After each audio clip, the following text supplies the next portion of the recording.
मामाच्या घरात लबाडपणा करायचा आणि हात वरती कॅमेरामॅन फोकस करू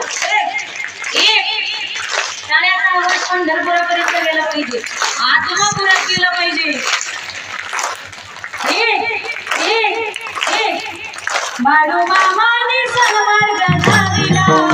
देवाचा नाचा बाळू मामाने